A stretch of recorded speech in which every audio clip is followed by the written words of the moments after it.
Saudações. 4 da manhã, os pássaros já estão cantando, ainda está escuro, mas logo amanhece. Tô com insônia e resolvi filosofar. Então vamos filosofar. A filosofada de hoje vai ser meio utópica, porque vai falar como eu gostaria que as coisas fossem e não necessariamente o mundo é do jeito que a gente gostaria que fosse. Mas eu acho que vale a pena filosofar dessa forma, porque se a gente começar a refletir sobre como a gente gostaria que as coisas fossem, pelo menos a gente vai conseguir desenhar mais ou menos um rumo, né, para a gente seguir.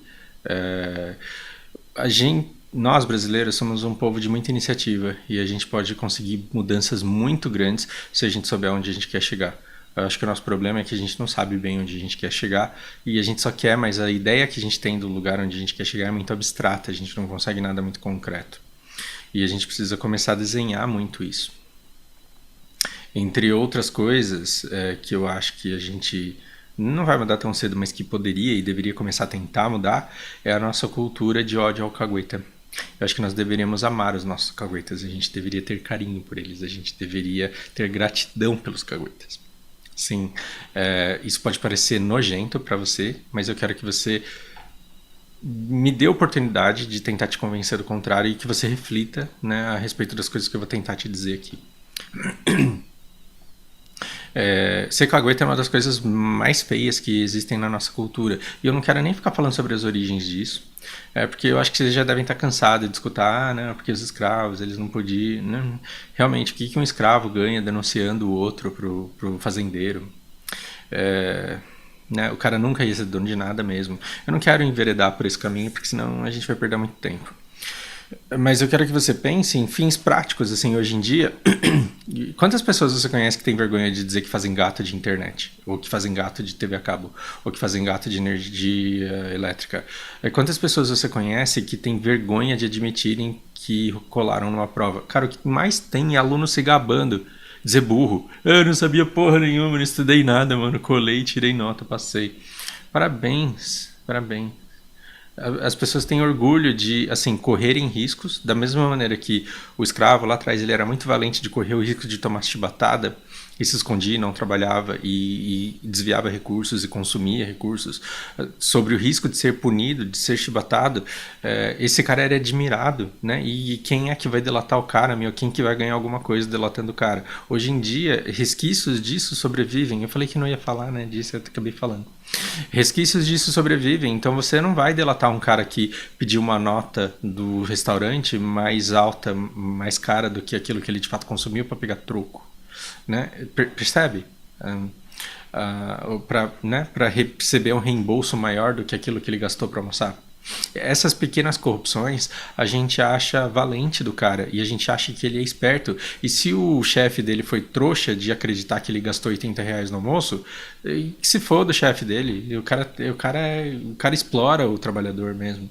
Então, essa cultura, ela permanece até hoje. Só que a gente não percebe que não existe almoço grátis, que nada sai de graça. E quando você desperdiça recursos, quando você deixa de remunerar recursos, alguém vai ter que pagar aquela conta, o serviço vai ficar mais caro, os produtos vão ficar mais caros.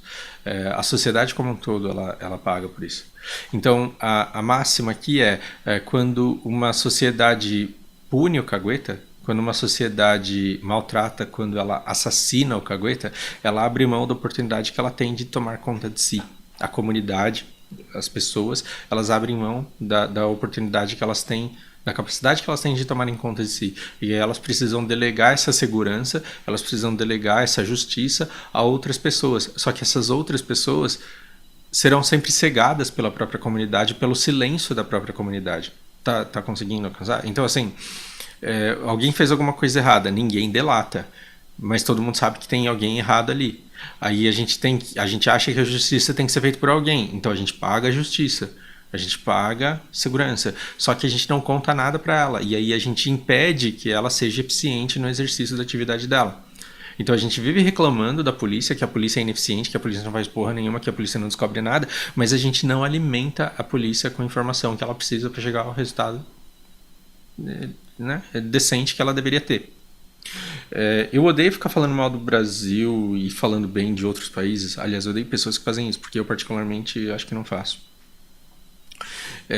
Quando você começa a falar mal do seu país e falar assim, tudo aqui é uma bosta mesmo, esse tudo é uma bosta é a conclusão de um longo trabalho que seria de identificação de um problema, identificação de uma solução, proposição de uma solução e tentativa de aplicar essa solução. Então você identifica um problema, você acha que não tem solução, você tem preguiça de pensar nela, você tem preguiça de fazer alguma coisa a respeito, e aí no fim você fala, é tudo uma bosta mesmo nesse lugar. Sim, esse é o conformismo final e a gente deveria muito lutar contra isso. O que mais tem é gente falando que a rua tá uma sujeira, mas não é meu trabalho limpar, porque afinal de contas eu pago imposto. Né? Então, quando a gente culpa um organismo que a gente impede que seja eficiente. Porque quando a gente fala, olha, minha rua tá uma sujeira, teve carnaval aqui, tá uma nojeira e ninguém faz nada, ninguém limpa, você também não toma a iniciativa de limpar e talvez você tenha contribuído na sujeira daquilo. Então, assim, o fato de não limpar e de sujar impede que o órgão seja eficiente na limpeza disso. Quando a gente fala de segurança, da mesma maneira. Tem criminalidade por todo lado e a polícia não faz o que tem que fazer, mas quando a polícia precisa de depoimento, de testemunho, eu ir na delegacia testemunhar contra um ladrão, jamais. Eu? O que eu tenho a ver com essa história? Pois é, aí quando a gente tem medo de ser cagueta porque a gente sabe que vai ser punido pela própria comunidade, é o fruto, né, dessa comunidade que pune o cagueta e que abre mão da possibilidade que ela teria de tomar conta de si. Eu vou tentar explicar isso de uma maneira prática. Eu vou falar de uma história que eu vi na televisão há mais de 10 anos, quando eu estava no Japão. Senta que lá vem história. Bom, era umas 4... Licença. Era umas 4:30 da manhã, mais ou menos o horário de agora, escuro, do mesmo jeito que tá aqui. Uma japonesa saiu para caminhar. Antes de amanhecer, com uma lanterninha na mão, ela foi lá caminhar, fazer o exercício diário dela. O japonês anda levantando os braços, que é para melhorar a circulação. Ela tava lá andando no meio da rua. Eis que vem um carro correndo, cara bêbado, bateu na mulher, a mulher saiu voando, morreu. Isso aconteceu no escuro, numa rua deserta, num horário que não tinha ninguém. Né, na rua, não tinha testemunha, não tinha foto, não tinha imagem, não tinha nada que a polícia pudesse usar para chegar ao assassino. O cara saiu vazado, saiu correndo, então você tinha no chão marcas de pneu que não levavam a nada, porque tamanho padrão de carro normal, marcas de pneu normal, como que a polícia vai descobrir quem foi que fez isso? A polícia anunciou que estava investigando, mas que dependia de informações porque ela não tinha nada na mão. A única coisa que a polícia tinha, veja bem, vocês adoram falar que japonês é inteligente pra caralho, mas prestem bem atenção nessa história, gente. A única coisa que a polícia tinha é que essa mulher tava com uma chave no bolso na hora do acidente. O carro, a hora que bateu na mulher, pegou na chave. A chave rasgou a roupa e deu uma arranhadinha na tintura do carro. Tá? Aí, assim, tem a lanterna, deu uma arranhadinha, pegou um pouco de tinta na chave. E falou, a gente tem essa tinta, que era um azul meio claro, assim. Ora... No dia seguinte, a polícia recebeu... Não, no dia seguinte. Uns dias depois, a polícia recebeu a ligação de um cara de uma loja de brinquedo. Modelismo. Modelismo, assim, os carrinhos de plástico, aqueles carrinhos de controle remoto. Tamiya é uma marca muito forte, né, nesse segmento. Então você compra lá a carcaça do carro, faz o motor, coloca as baterias lá. Os caras receberam uma ligação de um cara que trabalhava numa loja dessa, que tinha uma loja dessa. E o cara falou, olha, veio um cara aqui e comprou uma tinta metálica azul que bate com a descrita na chave. Esse japonês vendeu a tinta pro cara. A hora que o cara saiu, ele foi atrás e ele tirou uma foto do carro. O cara tinha estacionado num lugar meio escondido. Ele tirou uma foto do carro, não dava para ver a placa, mas dava para ver o modelo e a cor. A polícia começou a anunciar na televisão e para a comunidade que ela estava procurando um carro de determinado modelo, de determinada cor. Eis que na cidade vizinha, em Gifu, um cara de um desmanche lá, ligou para a polícia e disse que tinha aparecido um cara lá que comprou um espelho de uma lanterna do modelo de carro que a polícia estava procurando. Os dois fizeram um retrato falado. O retrato falado começou a correr. Encontraram um carro que batia com a descrição. E aí levaram o cara, o dono do carro, para a loja, para as duas lojas. Os dois foram reconhecidos. E o cara desse carro, ele tinha recém trocado o espelho da lanterna, ele tinha recém pintado aquela parte lá onde havia um risco.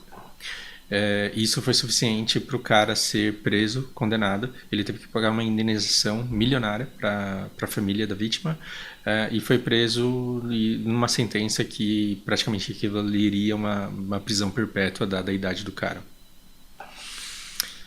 E aí eu pergunto para vocês, a polícia do Japão é feita de pessoas sobrenaturalmente inteligentes e eficientes ou foi a própria sociedade que se protegeu nesse caso? E não deixou passar impune alguém que cometeu um crime e que deveria pagar por ele. Agora pare para refletir quantas vezes você teve a oportunidade de denunciar alguém que fez alguma coisa errada e que estava prejudicando toda a sociedade e deixou de fazer isso porque mais feio do que o crime que esse cara cometeu seria a sua falta de moral, falta de vergonha na cara, falta de escrúpulos e decência de ficar quieto, ao invés de ser um cagueta, dedo duro, desgraçado, fuxiqueiro, fofoqueiro, bisbilhoteiro, mexeriqueiro, tudo isso. A gente tem mais vergonha de ser delator do que criminoso. E a gente deveria pensar a respeito disso. A gente deveria tratar com carinho os nossos delatores. A gente deveria tratar com gratidão os delatores. Porque a gente adora dizer que a polícia não funciona, mas a gente não mune a polícia com informação.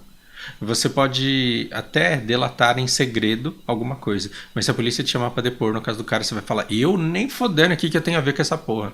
Porque a gente morre de medo de ser visto pela nossa própria comunidade como delator.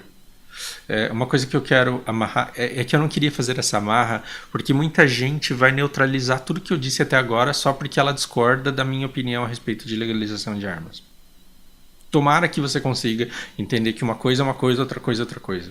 A gente deveria gostar de delatores, mas eu sou muito contra a legalização de armas. E aí você fala, você tem um argumento muito forte. E depois a gente vai ter uma conversa só disso, tá? Calma. Mas a gente tem um argumento muito forte, que é: os bandidos têm arma e você quer negar ao cidadão de bem a possibilidade de se defender? Horas. Se nós, como comunidade, sabemos que tem alguém armado, nós deveríamos delatar essa pessoa para que uma força maior, um poder maior, pudesse interceptar esse cara e tirar a arma dele. A comunidade, ela deveria se proteger com isso, de juntar todas as forças necessárias para desarmar as pessoas que estão armadas, mas a gente não faz isso, porque se o cara tem uma arma, quem sou eu para caguetar o cara? Eu não sou louco. Mas você sozinho não pode fazer isso, mas nós como sociedade, se nós mudássemos a nossa maneira de enxergar as coisas, todos juntos nós poderíamos fazer. Por que o cara da lojinha ele teve coragem de ir lá na polícia e falar: olha, o cara comprou a tinta comigo? Por que o cara do desmanche ele teve coragem de dizer: ó, o cara comprou o espelho da lanterna comigo? Porque eles sabem que eles estão protegidos e abraçados pela sociedade, eles são vistos como heróis. E se eles começarem a sofrer ameaça de alguém, parente da família, a sociedade inteira vai falar com a família do cara que está ameaçando. Percebe? Que assim, quando a sociedade decide proteger o delator e não o criminoso, as pessoas começam a ter mais coragem para delatar. E os criminosos começam a ter mais medo de agir, porque eles serão denunciados e serão punidos. Você percebe como assim uma pequena mudança cultural poderia economizar milhões de dinheiro gasto com segurança? Porque a própria comunidade ela poderia começar a se proteger e deixar a prisão em si somente para os policiais munidos de toda a informação e de todas as provas que eles precisam para dar cabo da investigação deles. Esse tipo de conversa é extremamente importante. E eu não fico pedindo like e compartilhamento, e assim, compartilhe com todos os seus amigos. E você não precisa compartilhar esse vídeo, mas compartilhe essa ideia. Comece a conversar com as pessoas que estão próximas a você, porque é que nós protegemos tanto os infratores. O que é na nossa cultura que faz a gente proteger tanto os infratores e odiar tanto os delatores? E por que é que a gente não pode chegar para os caras que são os dedos duros e falar assim: obrigado?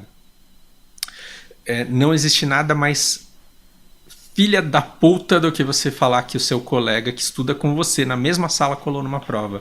Mas se você fizer isso, ele vai tirar 0 e na próxima ele vai estudar. E se ele estudar, ele vai se tornar uma pessoa melhor, um melhor aluno, um melhor cidadão, uma melhor pessoa na vida.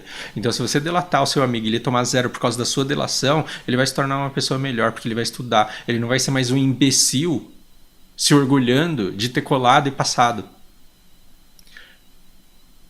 Hã? Percebe? Então, assim, a gente deveria querer que as regras fossem cumpridas, só que a gente não deveria abrir mão da capacidade que nós, como comunidade, temos de fazer as coisas funcionarem de fato. Um delator sozinho vai ser assassinado. Se todo mundo, junto, decidir que agora é chique, que agora tá na moda e que agora é trend, que agora é inteligente, que é bacana, é legal denunciar quem tá fazendo coisa errada, para que essa pessoa pare de fazer coisa errada, aí a gente começa a mudar estruturalmente. Se a gente acabar com essas pequenas corrupções, a gente vai ter menos desperdício. Se a gente tiver menos desperdício, a gente vai ter mais eficiência. Com mais eficiência e menos desperdício, a gente vai ter maior geração de riqueza. Maior geração de riqueza é o que a gente precisa para sair da merda que a gente tá. Só que a gente fala que a gente tá na merda porque o político não presta. A gente tem que mudar essa maneira de pensar urgentemente. Reflita.